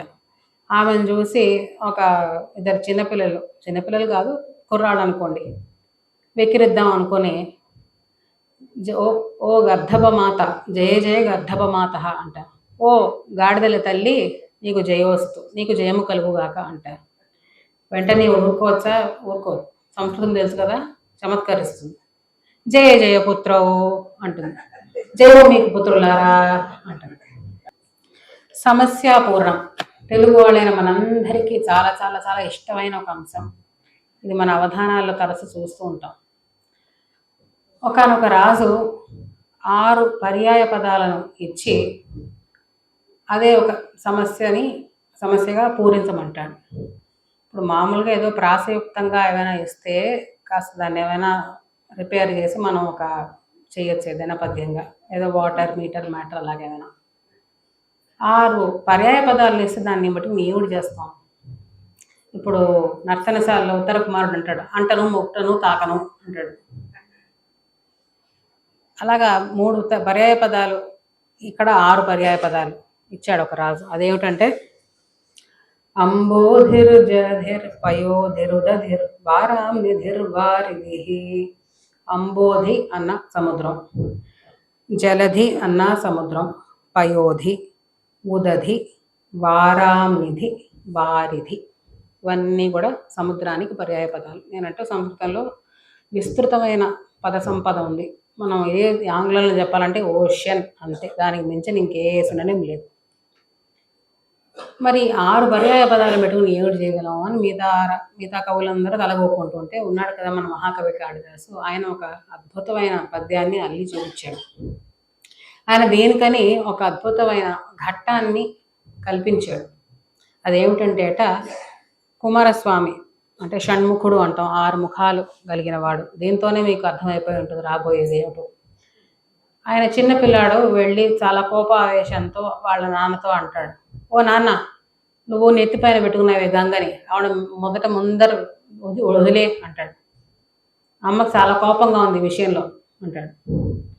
అదేమిటయ్యా షణ్ముఖ, అన్నీ తెలిసిన వాడివి, ఓంకారానికేమో నాకు నువ్వే అర్థం చెప్పావు, అన్నీ తెలిసిన వాడు నువ్వే ఇలా చెప్పచ్చా?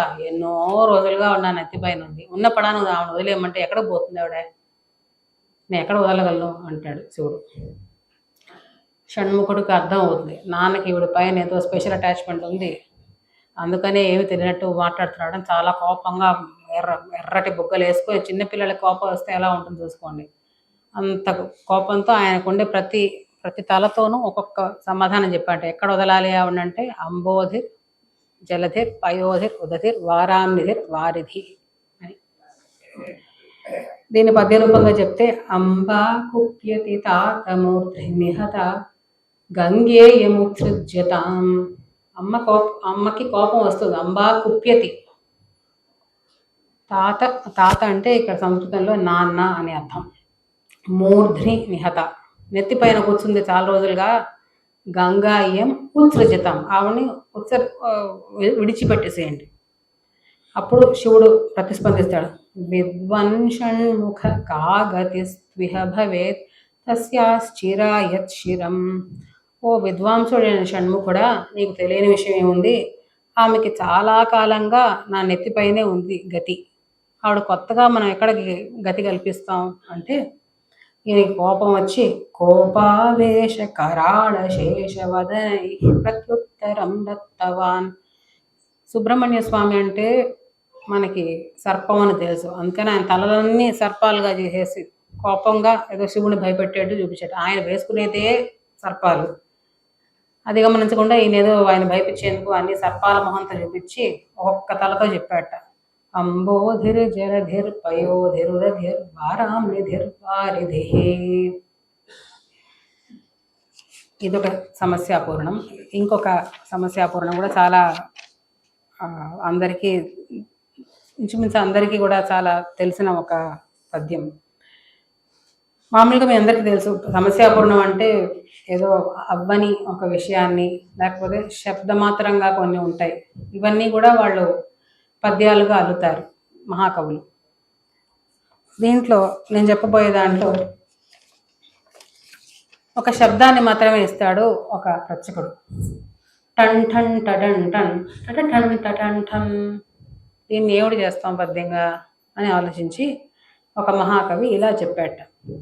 రాజ్యాభిషేకే జలమాహరంత్య, కొంతమంది ఇది రామాభిషేకే అని కూడా చెప్తారు పాఠం. రామాభిషేకే జలమాహరంత్య హస్తాచ్యుతో హేమఘటో యువత్యాః సోపానమాసాద్య కరోతి శబ్దం టన్ టన్ టన్ టన్ టన్ టన్ టన్. మన రాముల వారి పట్టాభిషేకం అప్పుడు, అసలు పట్టాభిషేకం అంటే, పట్ట అంటే సింహాసనం, దానిపైన కూర్చోబెట్టి వివిధ నదులలోంచి సముద్రాల్లోంచి అభిషేక జలాలు తీసుకొచ్చి వారి తలపైన పోస్తారు, అదే పట్టాభిషేకం అంటే. ఇంకా రాముడికి పట్టాభిషేకం అయిపోతుంది అన్న సంతోషంతో ఒక యువతి సోపాన మార్గం ఎక్కేటప్పుడు చాలా సంతోషపడిపోతూ రాముడి గురించి అనుకుంటూ అసలు జరిగిన రామాయణ కథనంతా నెమరు వేసుకుంటూ చాలా గబగబా వెళ్ళాలి అంటూ ఆ తొందరలో ఆమె చేతిలో ఉన్న ఆ హేమ ఘటం ఏదైతే ఉందో, బంగారు కుండ ఏదైతే ఉందో, దాంట్లో ఉండే నీళ్ళని ఇలా ఒలకబోసేసింట. అది మెట్లు కాబట్టి ఒక్కొక్క మెట్టు తాకేప్పుడు ఠమ్ ఠమ్ ఠమ్ ఠమ్ ఠమ్ అని సపోర్ట్ చేసింట. సోపానమాసాద్య కరోతి శబ్దం టన్ టన్ టన్ టన్ టన్ టన్ టన్. ఇప్పుడు రాబోయేది మనకి వేసవి కాలం. దీంట్లో చాలా మనకి ఇష్టమైన ఒక ద్రవ్యం ఏమిటంటే మజ్జిగ యొక్క మహాత్మ్యాన్ని చెప్పే ఒక ఆయుర్వేద పుస్తకంలో చమత్కారంగా మజ్జిగ గల గుణాలని ఒక కవి లేదా ఒక ఆయుర్వేద వైద్యుడు ఇలా వివరిస్తాడు. కైలాసే యది తక్రమస్తి గిరిశః కిం నీలకంఠో భవేత్ వైకుంఠే యది కృష్ణతామనుభవేత్ అద్యాపి కిం కేశవః ఇంద్రో దుర్భగతాం క్షయం ద్విజపతిర్ లంబోదరత్వం గణః కుష్ఠిత్వం చ కుబేరకో దహనతాం అగ్నిశ్చ కిం విందతి. కైలాసంలోనే గనక మజ్జిగ అన్న అద్భుతమైన ద్రవ్యం ఉంటే శివుడికి విషం తాగాల్సిన కర్మ ఏమిటి, ఆయన నీలకంఠుడు అయిపోతాడా? వైకుంఠంలో గనక మజ్జిగ దొరికే వస్తువు అయితే ఆయన నల్లనివాడుగా మిగిలిపోతాడా అంటే మజ్జిగకి ఇటువంటి గుణాలు కూడా ఉన్నాయి అని ఆయన చెప్తున్నాడు. విషాన్ని సైతం విరగొట్టే గుణం ఉంది, రంగుని ఎక్కువ చేసే గుణం ఉంది. అలాగే ఇంద్రో దుర్భగతాం, ఇంద్రుడు ఒక సమయంలో రాజ్యభ్రష్టుడై నహుషుడి టైంలో ఎక్కడో వెళ్ళి దాంకుంటాడు. అంత దుస్థితి పడుతుంది ఇంద్రుడికి. ఇదే ఆయన మజ్జిగ దాగుంటే ఆయనకు ఐశ్వర్యం స్థిరంగా ఉండేది అని అన్యాపదేశంగా చెప్తున్నాడు. అలాగే క్షయం ద్విజపతి, ద్విజపతి అంటే ఈ చోట్లో చంద్రుడు. చంద్రుడికి ఎప్పుడు చూసినా క్షీణమయ్యే దుస్థితి పడుతుందా? అవ్వదు. అలాగే ఇక్కడ క్షయ రోగాన్ని కూడా వారు సూచిస్తున్నారు. బహుశా ఆ కాలంలో మజ్జిగ దాతే క్షయరోగం వచ్చేది కాదేమో. అలాగే బొజ్జ గణపతికి బొజ్జ ఉండేదా? టైంకి ఆయన ఈ మజ్జిగని సేవిస్తే ఆహారం తక్కువైపోయి బొజ్జ ఏర్పడేది కాదు. అలాగే కుబేరుడు, మనం అనుకున్న కుబేరుడు అంటే చాలా సంపన్నుడు, ఏదో అంబానీలాగా యాంటీలియాలో ఉంటాడు, అదేమీ కాదు. ఆయనకి ఎప్పుడు ఉదర రోగమే. కుబేరహ అంటేనే చెడ్డ కడుపు ఉన్నవాడు అని. అందుకని ఆయనకి ఒకానొక టైంలో ఆయనకి కుష్టు రోగం కూడా ఏర్పడింది. ఈ మజ్జిగ దాగుంటే ఆయనకి ఏర్పడేది కాదు కదా అంటున్నాడు. అలాగే అగ్నికి ఈ దహనత్వం కూడా భగభగా మండే ఒక గుణం ఉండేది కాదు. అంటే ఇంకొకళ్ళని చూసి కడుపు మంట కాదండి, నిజంగా జలూసులు వేయాల్సిన పరిస్థితి ఏర్పడదు ఈ మజ్జిగ అన్నది ఉంటే అని ఈ శ్లోకం యొక్క ఉద్దేశం. ఇలాగే మన సంస్కృతంలో ఒకటి రెండు పుడుపు కథలను కూడా మనం విప్పేందుకు ప్రయత్నిద్దాం. అస్థి నాస్తి శిరో నాస్తి. సంస్కృత భారతీయులు చదువుకున్న వారు ఎవరు దీన్ని చెప్పకూడదు. అస్థి నాస్తి శిరో నాస్తి బాహురస్తి హిరంగులి నాస్తి పాదద్వయం గాఢం అంగం ఆలింగతి స్వయం. ఈ వస్తువు ఏదైతే ఉందో దీనికి అస్థి భూమికలు లేవు. సంస్కృతంలో చాలా జాగ్రత్తగా ఉచ్చరించాలి. అస్థి అంటే ఉంది అని అర్థం. అస్థి అంటే భూమికలు ఎముకలు, అస్థికలు అంటాం కదా, దీనికి ఎముకలు లేవు. శిరో నాస్తి, శిరస్సు లేదు. బాహురస్తి, చేతులు ఉన్నాయి. నిరంగులి, వేళ్ళు లేవు. నాస్తి పాదద్వయం, రెండు పాదాలు ఉన్నాయి. గాఢం ఆలింగతి అంగం, మన అంగాన్ని గాఢంగా కౌగిలిస్తుంది. ఏమిటిది? ఎముకలు లేవు, తల లేదు, చేతులు ఉన్నాయి, గోళ్ళు లేవు, పాదాలు ఉన్నాయి, పాదాలు లేవు, కానీ మనని కౌగిలిస్తుంది. చొక్కా, యుతకం. చొక్కాలు ఓవర్ కోట్ల స్పెషలిస్ట్ మీరే చెప్పారు.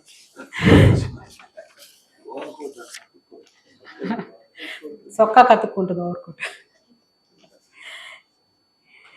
అందుకనే చెప్పాను వీరందరూ చమత్కార చక్రవర్తులు అని. ఒకళ్ళ మీద ఒకళ్ళు సెటైర్ వేసుకోవడంలో రిటైర్ అవ్వకుండా, మన టైర్ చేయకుండా, ఈయనైతే అటైర్తో మనని మంత్రముగ్ధం చేయాలని చూస్తుంటారు. ఇలా నేను ఇంత కష్టపడి త్రివిక్రమ్ రేంజ్లో నేను చెప్తున్నా, మీ చేదోయి కలవట్లేదంటే అది నాకు కలవకపోతే నీ చేదోయి, ఈ అనుభవం నాకు చేదోయి. సరే, మనం అనుకుంటున్నాం మనకే కష్టాలు కష్టాలు కష్టాలు అని. మనకే కష్టాలు అంటే కాదయ్యా బాబు, విష్ణుమూర్తికి కష్టాలు, శివుడికి కష్టాలు అంటూ రెండు కవులు పోటీ పడి మరీ వాళ్ళ కష్టాలను మనకి చెప్తున్నారు. అన్నమయ్య కూడా చెప్పాడు, వైకుంఠంలో కూడా మస్కిటో నెట్ కావాలి అని. దాన్ని బట్టి అక్కడ కూడా పాప ఆయన దోమతెర, పన్నగప్ప దోమతెర పైకెత్తి లేవయ్యా అంటాడు కదా. దాన్ని బట్టి ఆ వైకుంఠంలో కూడా మస్కిటోస్ ఉన్నాయని కదా. ఇలాగే ఎవరికి ఉండే ఈత కష్టాలు ఈతకి, పీత కష్టాలు పీతవి అన్నట్టు. ఇప్పుడు నేను చెప్పాలనుకున్న పద్యం ఏమిటంటే, విష్ణుమూర్తి ఎందుకు కొయ్యబారిపోయాడు అన్నదానికి ఒక పద్యం. నిజానికి దీనికి జగన్నాథ స్వామి మనకు తెలుసు, ఒరిస్సాలో ఉన్నాడు. ఆయనది పూరి జగన్నాథ స్వామి ఆ విగ్రహం ఏదైతే ఉందో అది రాతి విగ్రహం కాదు, అది వుడ్ చెక్కతో చేసిన విగ్రహమే. దీనికి గల నేపథ్యం కూడా చాలా మంది తెలిసి ఉంటుంది. ఇంద్రద్యుమ్నుడు అన్న రాజు మహా విష్ణు భక్తుడు. ఆయన విష్ణుమూర్తికి ఒక దేవాలయాన్ని కట్టిద్దామని చూస్తాడు.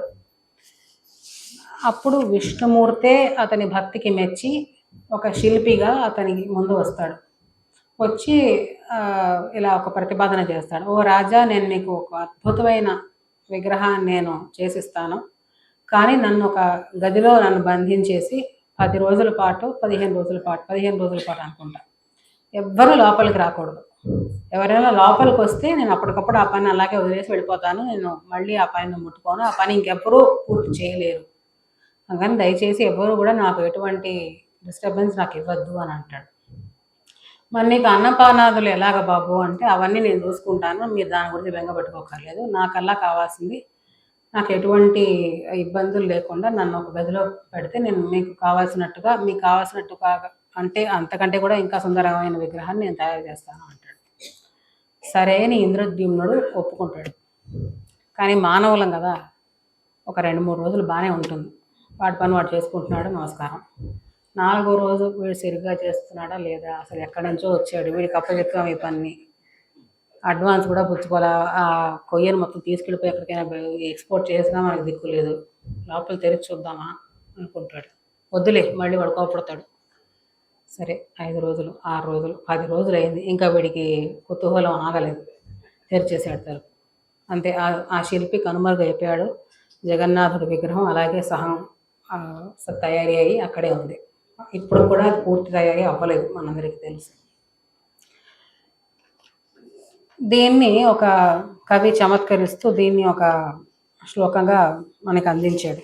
ఒక కవి అడుగుతున్నాడు, ఎందుకు అసలు విష్ణుమూర్తి అలా కొయ్యబారిపోయాడు అంటే, ఇంకొకటాడు అంటున్నాడు, ఆయనకు ఉండే కష్టాల వల్ల బాబు. ఏకా భార్య కఠిన హృదయ చంచల సాద్వితీయ పుత్రోనంగ కుసుమ విశిఖో మన్మథో దుర్నివారః శేషశయ్యాప్యుదధి శయనం వాహనం పన్నగారిః స్మారం స్మారం స్వగృహచరితం దారుభూతో మురారిః. ఈ విష్ణుమూర్తి ఉన్నాడే, ఆయనకి 2 భార్యలు. ఒక భార్య ఉంటేనే అదొక సమస్య. 2 భార్యలు, ప్రతి వాళ్ళకి డైమండ్ కొనాలి, ప్రతి వాళ్ళకి కంచిపట్టు చీరలు కొనాలి, అవన్నీ వేరే సమస్యలు అనుకోండి. అసలు వాళ్ళ స్వభావాల్లోనే వైవిధ్యం ఉంది. ఒక భార్య కఠిన హృదయ, కొట్టుపోయి ఏం కదలదు ఆవిడ, భూదేవి. ఆవిడ కదిలిందంటే ఇంక అంతే. చంచల సాద్వితీయ, ఇంకొక ఆవిడేమో నిలబడదు ఒక చోట్లో. చంచల లక్ష్మి అంటుంటాం కదా, ఇవాళ ముఖేష్ని గొప్పవాణి చేస్తుంది, రేపు వారన్ బఫెట్ని చేస్తుంది, అనిల వేగాల్లో ఒకడు అప్పు పాలైపోతాడు. అలా ఉంటుంది 2వ ఆవిడ. ఇది చాలదన్నట్టు, పోనీ కొడుకైనా ఏదైనా చేతికి అందొచ్చి వాడేమైనా మన ప్రాక్టీస్ని తీసుకుంటాడా అంటే, వాడేమో అప్రయోజకుడు. పుత్ర అనంగ, అసలు వాడు ఎక్కడ ఉంటాడో తెలిస్తే కదా, వాడికి శరీరమే లేదు, దహించబడ్డాడు శివుడి చేత, వాడికి అనంగుడు వాడు.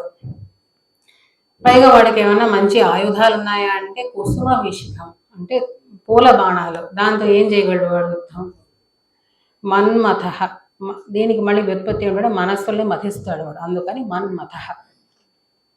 మనస్సుల్ని మథిస్తూనే ఉంటాడు, అందరూ వాళ్ళని తిట్టుకుంటూనే ఉంటాడు, ముఖ్యంగా పేరెంట్స్. దుర్నివార, ఎవ్వరూ వాడిని అసలు కట్టడి చేయలేరు. కొడుకు ఇలాగా, పెళ్ళాలి ఇలాగా, పోనీ ఇవన్నీ మర్చిపోయి హాగా ఏదో పడుకుందామా అంటే శేష శయ్య, అదిలే పాము ఆయనకి శయ్య. ఎవడైనా పడుకోగలడా? అది ఉసలు కొడుతూ ఉంటుంది, నల్లగా ఉంటుంది, ఏమైనా అందంగా ఉంటుంది అంటే అది లేదు. పైగా ఆయన పడుకునే పాము ఎక్కడ ఉంటుంది అంటే ఉదధి శయనం. ఒక ఆలో వచ్చిందంటే ఈయన మంచం ఇలా కదులుతూ ఉంటుంది, మళ్ళీ ఇంకో ఆలో వచ్చిందంటే మళ్ళీ కదులుతూ ఉంటుంది. ఇలా కదిలే మంచంలో పడుకోవాలి ఆయన. ఇది పోనీ ఎక్కడికైనా బయటికి వెళ్ళిపోదామా అంటే వాహనం పన్నగారిహి, వాహనం ఏమో ఈ శేషుడికి శత్రువు అయిన గరుత్మంతుడు. వాళ్ళు వెళ్ళి ఎప్పుడు ఓటాడుకుంటూ ఉంటాడు. సో ఎక్కడ చూసినా ఆయనకి దెబ్బలాట్లే ఇంట్లో. అందుకని దాన్నే స్మరించి స్మరించి స్మారం స్మారం స్వగృహ చరితం దారుభూతో మురారి అన్న ఆయన విష్ణువు.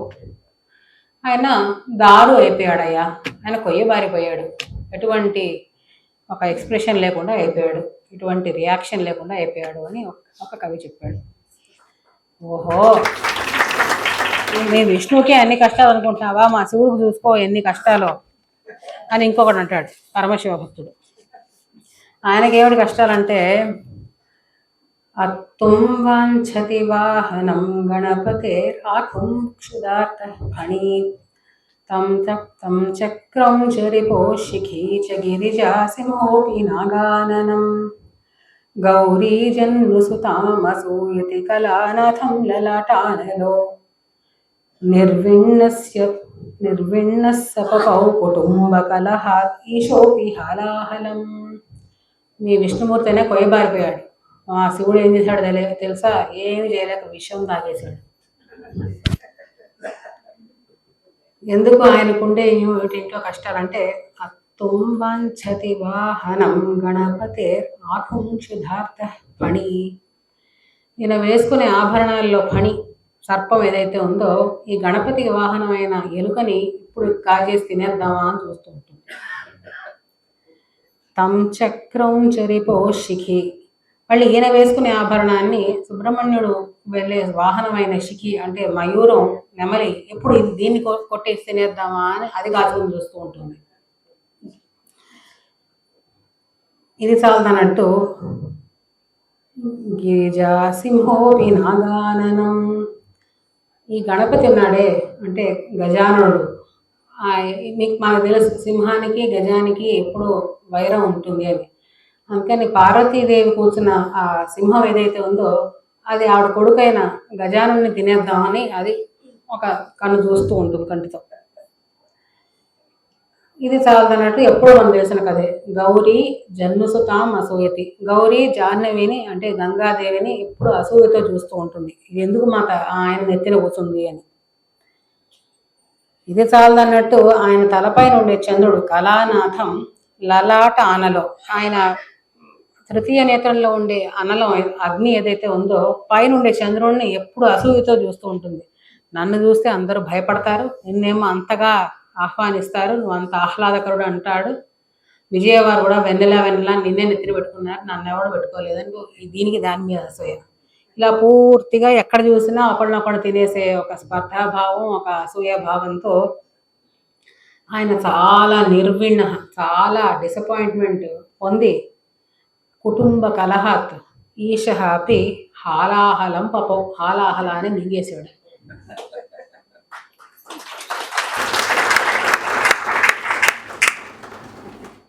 మన అందరి గురించి చమత్కరిస్తూ మన కృష్ణుడి గురించి చెప్పకపోతే ఎలాగా? కృష్ణుడు మనకు తెలుసు వెన్న దొంగ. ఆయన్ని ఒక గోపిక పట్టేసుకుంటుంది.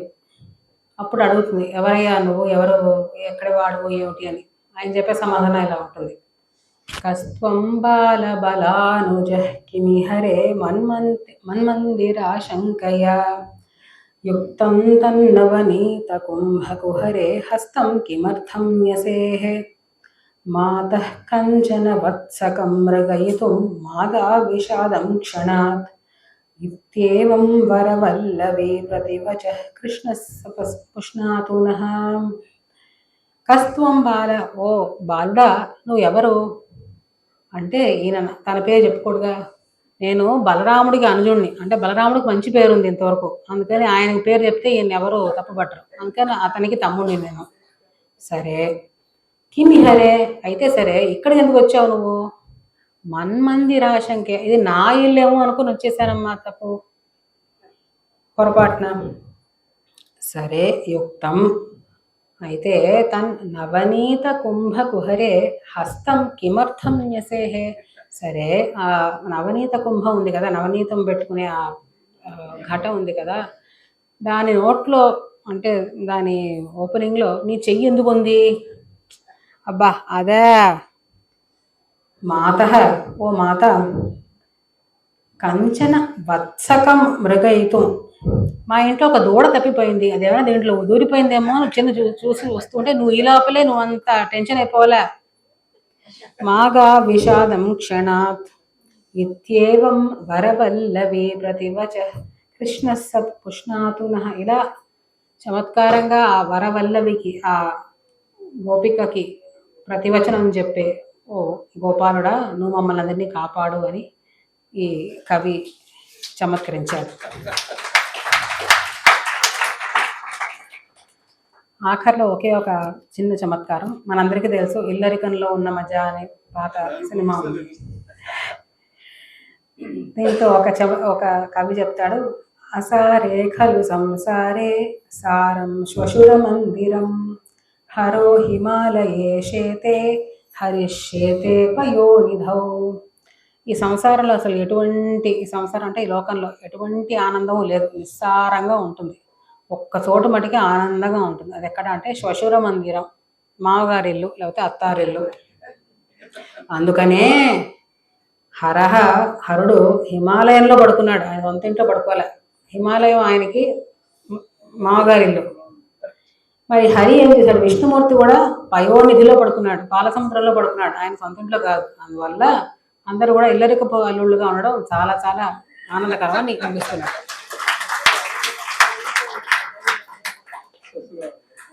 దీంతో నా ప్రసంగాన్ని ముగిస్తున్నాను. ఈ సదవకాశాన్ని ఇచ్చిన నిర్వాహకులకి మళ్ళీ మళ్ళీ నా ధన్యవాదాలు.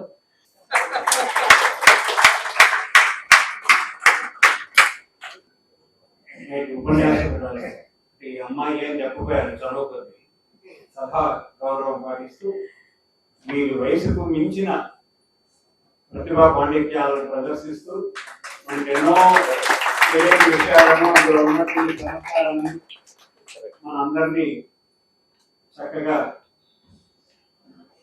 హాయిగా నవ్వుకునేలాగా చేసి